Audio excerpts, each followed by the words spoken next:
Assalamualaikum warahmatullahi wabarakatuh. Di video kali ini, kelompok kami yang terdiri dari saya, Witra Zakia Citaresmi, Jihan Rifka Mufida, Lupita Priscilia Manik, Nathan Safa Mahardika, akan mempresentasikan tentang sistem regulasi.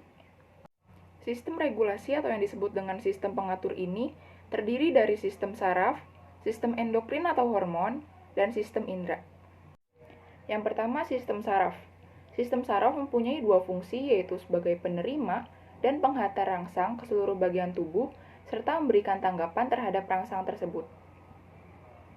Sistem saraf memiliki bagian penyusunnya, seperti sel saraf atau neuron, prinsip penghantaran impuls, mekanisme terjadinya gerak biasa dan gerak refleks, sistem saraf pusat, dan sistem saraf tepi.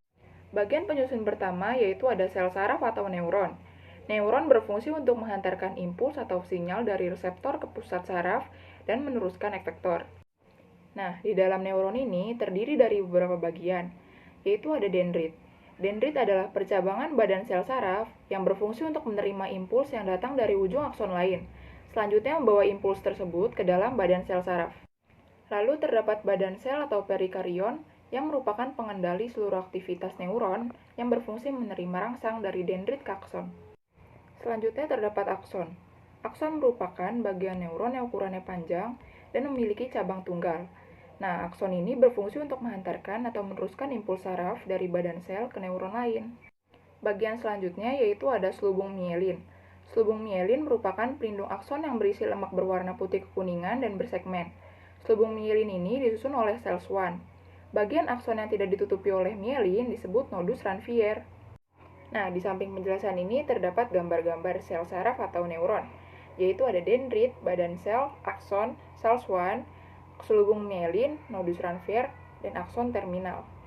Berdasarkan arah impuls, sel saraf dibedakan menjadi 3 bagian, yaitu 1. Neuron sensorik. Neuron sensorik berfungsi untuk menghantarkan impuls dari reseptor ke sistem saraf pusat, yaitu otak dan sumsum tulang belakang. Reseptor adalah sel saraf yang menerima rangsang. 2. Neuron konektor. Neuron konektor berfungsi menghasilkan impuls dari neuron sensorik ke neuron motorik.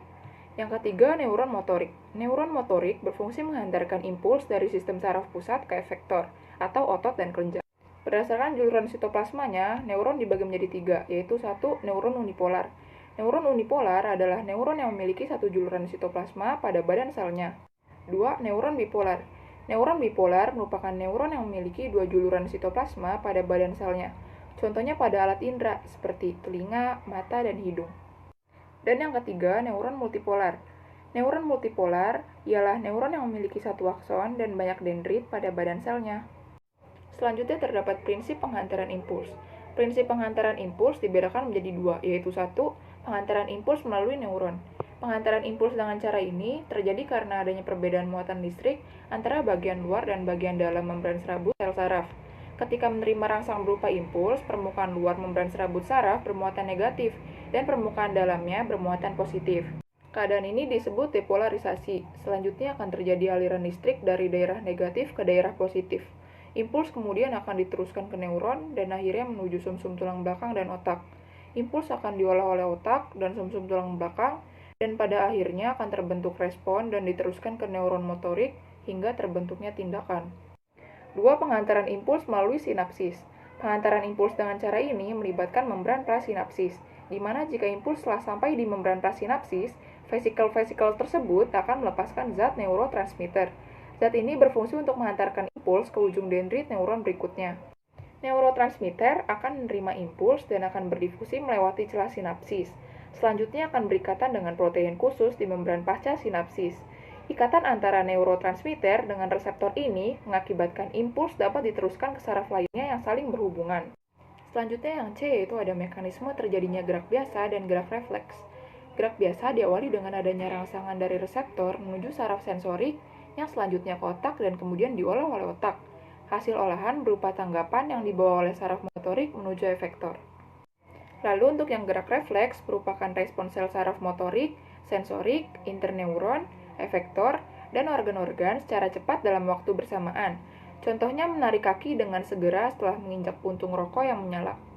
Dan untuk urutannya yaitu dari rangsangan menuju ke reseptor dan dibawa oleh saraf sensorik yang masuk ke dalam sumsum tulang belakang, dibawa oleh saraf motorik yang hasilnya akan dilakukan oleh efektor. Apa tindakan yang akan dilakukan? Seperti tadi contohnya menarik kaki dengan segera setelah menginjak putung rokok yang menyala. D. Sistem saraf pusat. Otak. Otak memiliki 3 bagian, yaitu otak depan, otak tengah, dan otak belakang. Otak depan terdiri atas 2 bagian, yaitu talamus yang berfungsi menerima semua rangsang dari reseptor kecuali bau. Sedangkan hipotalamus berfungsi dalam pengaturan suhu, tekanan darah, rasa lapar, haus, kontraksi otot, ritme tidur, dan tempat pengaturan kelenjar hipofisis yang menghasilkan hormon. Otak depan membentuk cerebrum atau otak besar, dan dibagi menjadi otak kanan dan otak kiri. Otak tengah terletak di permukaan bawah otak besar atau cerebrum. Pada otak tengah terdapat lobus opticus yang berfungsi sebagai pengatur gerak bola mata. Selain itu, otak tengah berfungsi untuk mengatur gerak tubuh, kedudukan tubuh, dan keseimbangan. Otak belakang terbagi menjadi otak kecil atau cerebellum, pons farolli, dan medulla oblongata. Ketiganya berfungsi mengontrol aliran impuls saraf antara otak dan bagian tubuh lainnya. Sumsum tulang belakang terletak di dalam rongga ruas-ruas tulang belakang, memanjang dimulai dari ruas tulang leher sampai dengan antar tulang pinggang pertama dan kedua. Penampang melintang sumsum tulang belakang berbentuk kupu-kupu. Bagian luar atau korteks berwarna putih disebut substansi alba. Bagian dalam atau medulla berwarna abu-abu disebut substansi grisea. Fungsi sumsum tulang belakang yaitu sebagai pusat dari gerak refleks, penghantar impuls sensori dari kulit atau dari otot ke otak, dan membawa impuls motor dari otak ke otot tubuh. Sistem saraf tepi. Sistem saraf tepi berfungsi menyampaikan informasi menuju dan dari pusat pengatur. Berdasarkan impuls saraf yang dibawa, sistem saraf tepi dibedakan menjadi 2. 1. Sistem saraf aferen, membawa impuls saraf dari reseptor ke susunan saraf pusat. 2. Sistem saraf eferen, yang membawa impuls saraf dari saraf pusat ke efektor. Berdasarkan cara kerjanya, sistem saraf tepi dibedakan menjadi 2. 1. Sistem saraf sadar, terdiri dari 12 pasang saraf kranial dan 31 pasang saraf spinal. Saraf kranial berasal dari otak dan berhubungan dengan organ di kepala dan tubuh bagian atas. Sementara saraf spinal berasal dari sumsum tulang belakang dan berhubungan dengan seluruh tubuh. Sistem saraf tak sadar atau otonom mengendalikan berbagai aktivitas tubuh di luar kesadaran, seperti denyut jantung, pencernaan, dan pengeluaran keringat. Saraf otonom dibagi 2, yaitu saraf simpatik dan parasimpatik. 2. Sistem endokrin atau hormon, yang terdiri dari A. Kelenjar hipofisis, B. Kelenjar tiroid dan paratiroid, C. Kelenjar timus, D. Kelenjar anak ginjal atau adrenal, E. Kelenjar pankreas, dan F. Kelenjar gonad. Hormon merupakan suatu zat kimia yang diproduksi oleh tubuh yang dapat menimbulkan efek fisiologis pada organ target. Hormon dihasilkan oleh kelenjar endokrin tubuh dan ditransportasikan dalam aliran darah. Fungsi hormon diantaranya 1. Mengatur kesetimbangan cairan tubuh dalam proses homeostatis, nutrisi, metabolisme, kesetimbangan darah, dan lain-lain. 2. Bereaksi terhadap rangsang dari luar tubuh. 3. Berperan dalam pertumbuhan dan perkembangan. 4. Pengaturan dan penyimpanan energi.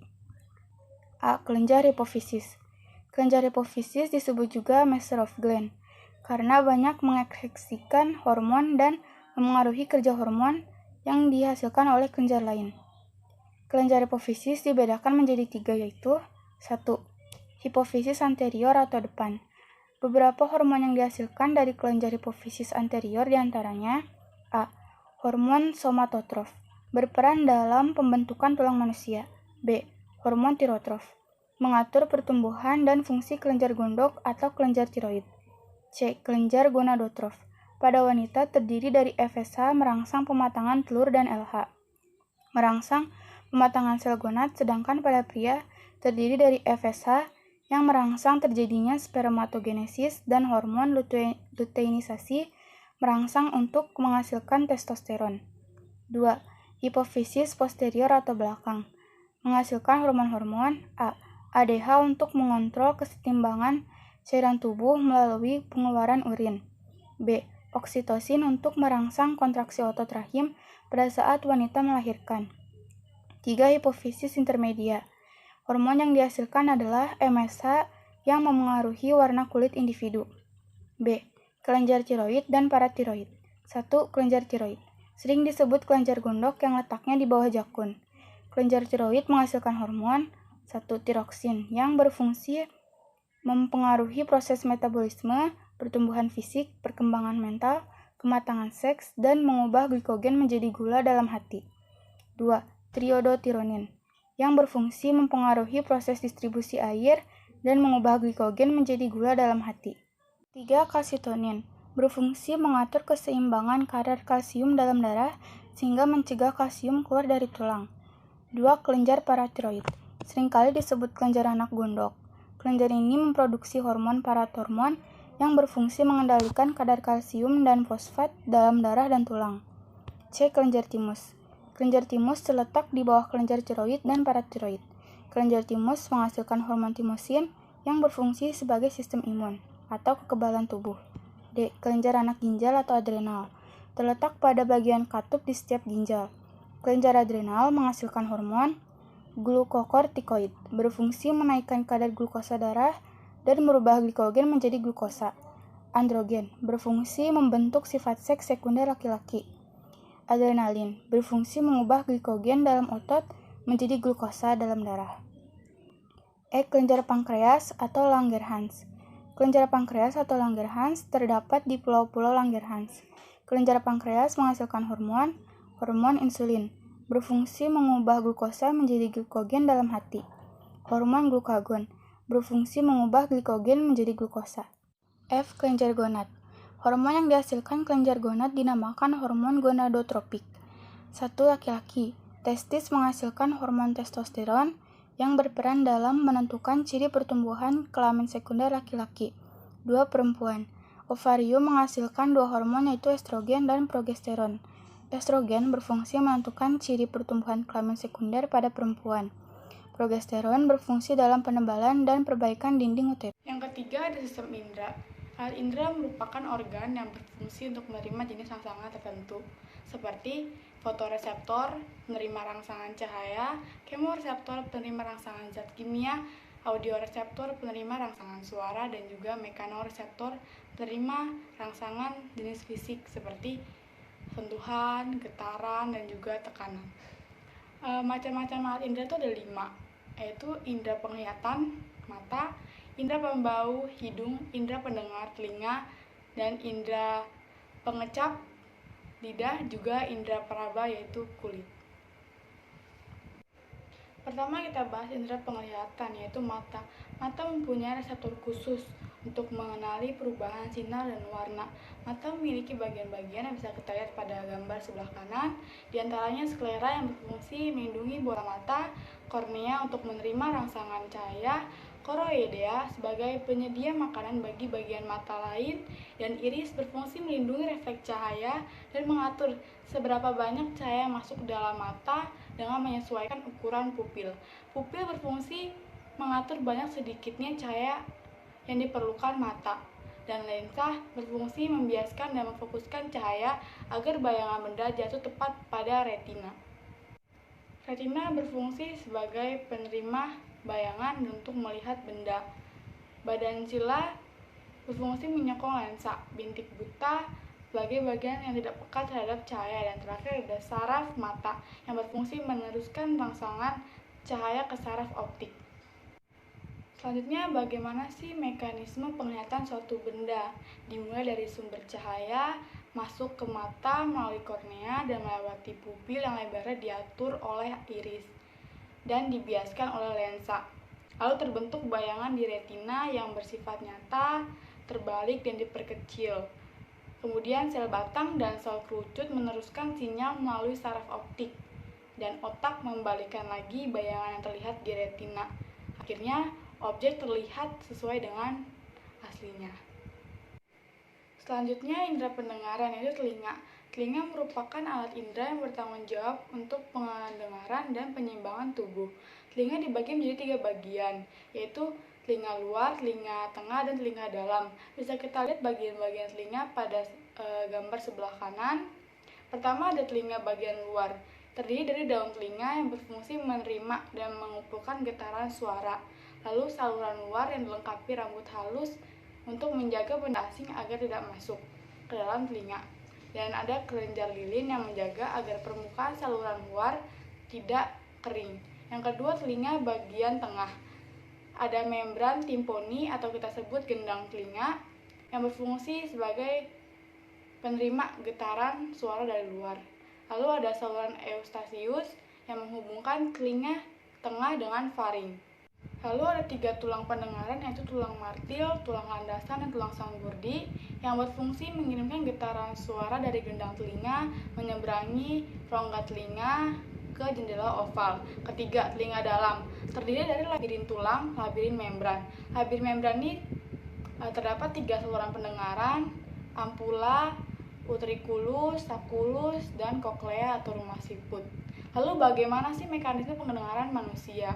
Diawali dari sebuah bunyi melewati daun telinga, melewati gendang telinga, selanjutnya ke tulang martil, ke tulang landasan, ke tulang sanggurdi, lalu ke tingkap jorong, lalu ke cairan limfa di rumah siput nantinya akan bergetar dan ujung saraf akan terangsang, lalu ke urat saraf pendengaran, lalu ke otak besar nantinya diolah dan kita akan mengenal bunyi.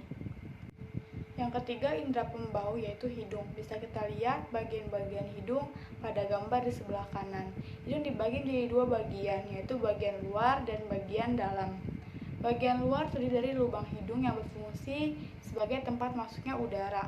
Lalu terdapat juga mucus dan bulu hidung untuk menyaring udara yang masuk. Lalu ada hidung bagian dalam yang terdiri dari rongga hidung yang berfungsi sebagai tempat masuknya udara melalui tenggorokan dan menjaga kelembapan, suhu, dan tekanan udara. Lalu ada septum atau pemisah hidung. Pemisah hidung dilapisin oleh lendir yang berfungsi mengatur suhu dan kelembapan rongga di dalamnya. Lalu ada silia atau bulu hidung, yaitu rambut-rambut yang terdapat di bagian bawah serabut saraf pembau yang berfungsi untuk menyaring udara yang masuk. Serabut saraf pembau berfungsi sebagai penerima rangsangan berupa bau.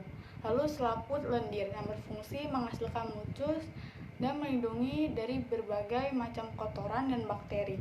Selanjutnya, mekanisme penciuman bau. Berawal dari bau masuk lubang hidung, lalu disaring sama bulu halus dan kotoran mengendap menjadi kotoran hidung.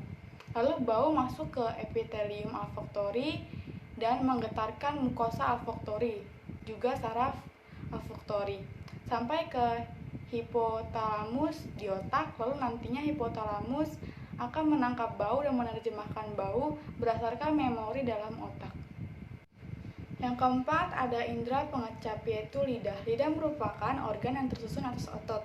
Di sebelah kanan ada gambar yang merupakan bagian-bagian lidah.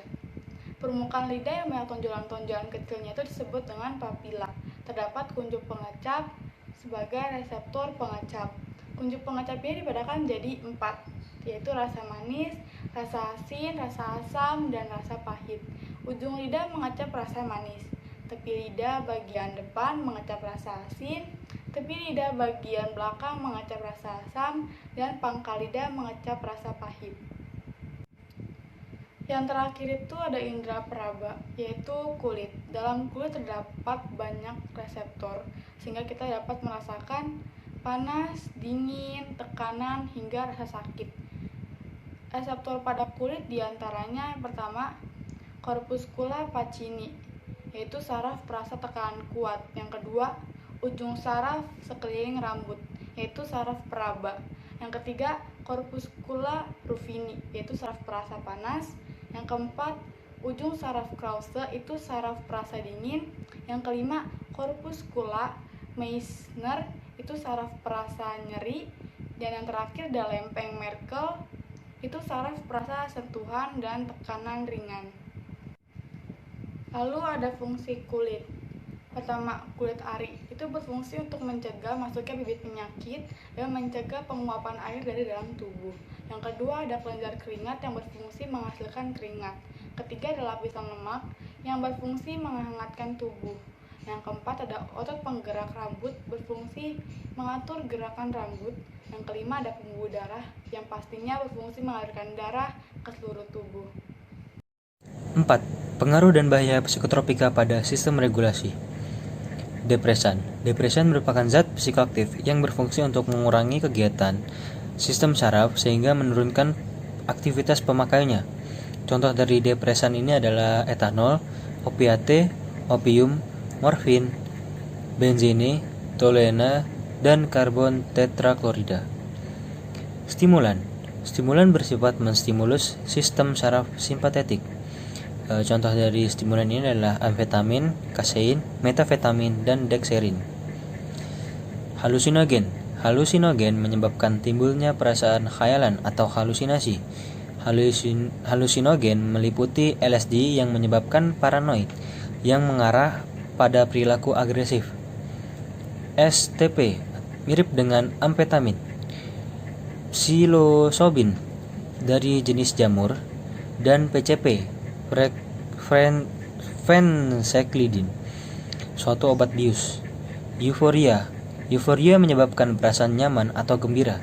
Contoh dari euforia adalah marijuana dan ganja yang menyebabkan mabuk dan kacau. Dampak yang ditimbulkan dari penggunaan narkotik. Dampaknya adalah menyebabkan kerusakan sel saraf otak, koordinasi tubuh hilang, alat respirasi menjadi rusak, hilangnya kendali otot gerak, kesadaran menurun, denyut jantung melemah, kerusakan pada lambung dan hati, dan tubuh kurus kering karena nafsu makan hilang. 5. Kelainan atau gangguan pada sistem regulasi.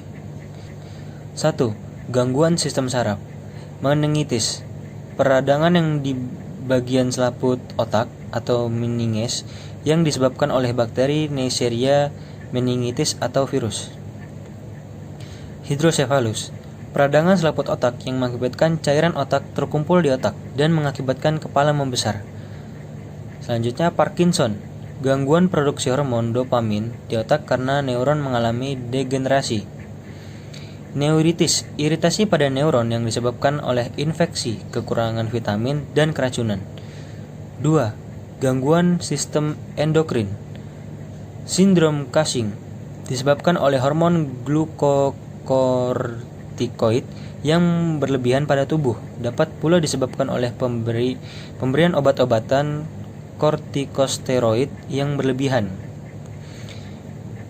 Fukromasitoma yang disebabkan oleh adanya tumor pada bagian medula adrenal. Hal ini menyebabkan sekresi yang berlebihan pada hormon adrenal. Akromegali disebabkan adanya kelebihan hormon somatopromin dan terjadi pada saat dewasa, ditandai dengan pertumbuhan tulang tidak normal pada saat dewasa. 3. Gangguan sistem indera. Miopi, gangguan pada daya akomodasi lensa akibat lensa terlalu cembung atau bola mata yang terlalu panjang. Hipermetropi, gangguan pada daya akomodasi lensa akibat lensa terlalu pipih atau bola mata terlalu pendek. Presbiopi, gangguan akibat menurunnya daya akomodasi akibat pertambahan usia.